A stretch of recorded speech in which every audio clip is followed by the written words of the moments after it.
Welcome back, my friends. Let's see what's going on with us.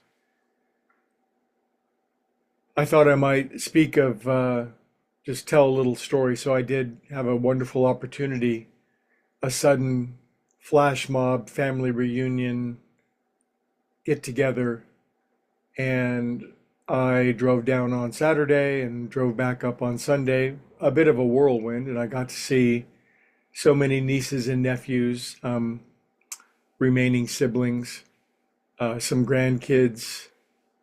It was just tremendous, and so glad I had this opportunity. But it was very brief and it was very whirlwind, and there was the lot of traffic driving down and a lot of traffic driving back up and get back home, and there's it just you know how it is when you have a bit of a peak experience. There can be a little bit of a leveling off. I guess we might call it a flat point. So I think that's kind of natural, and that's the way our brains work.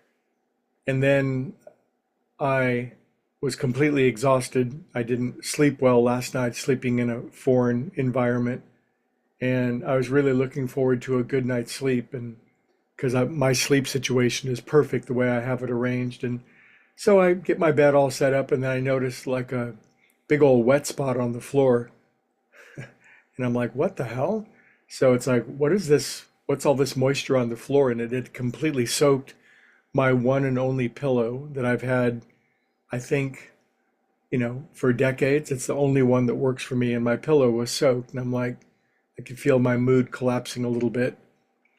And you'd think I'd be stronger than this, wouldn't you? And I'm like looking up at the ceiling, is there a leak and what's going on? And it's like, where did this moisture come from? I could not, did my refrigerator break? And finally I bring my hand up to my nose and I'm going, that's not water. And it was, I go, that's cat pee.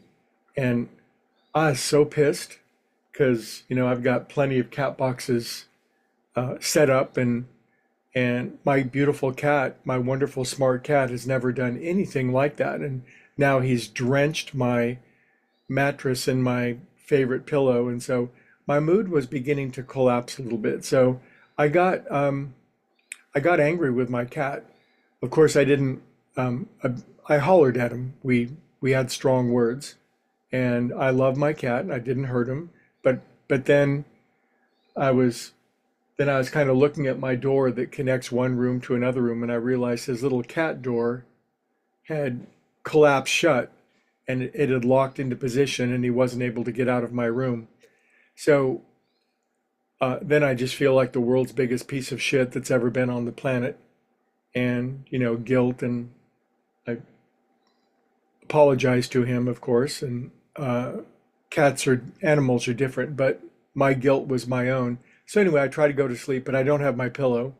It stinks like cat pee. And, I just had a shitty night's sleep. And so I wake up this morning, I'm feeling pretty flat. And I'm like, God, give me a sign. Just give me a little, forgive me for my hideous behavior and my stupidity and the fact that I can't see. I really tried to figure it out, but I couldn't. And then I blamed a false cause. And so, just one of those little hell in a handbasket moments. And I'm thinking, and just a little bit of a sign. So during the meditation period, I admit that I turned on one of my favorite spiritual speakers because I can always get insight. And the title of today's talk from him was Believing When You Don't See a Sign, because I had just asked for one. And the message was very much, it's easy to believe when you have a sign. It's easy to believe when you're immersed in a family reunion. It's easy to believe when the big check comes in. It's easy to believe when the world is smiling at you. It's easy to believe when everything is going your way, the wind is in your sails.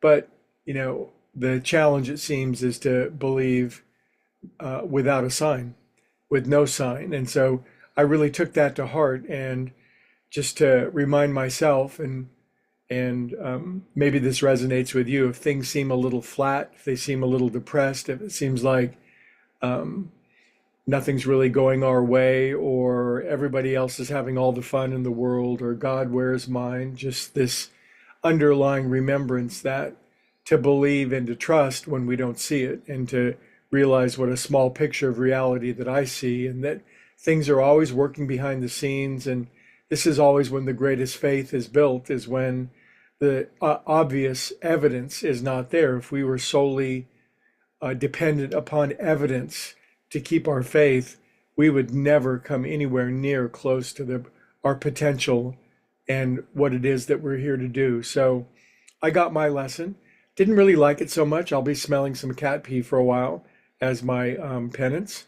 But if you can forgive me for yelling at my cat, I would appreciate it. And I'll see you guys on Christmas Eve. Have a good day.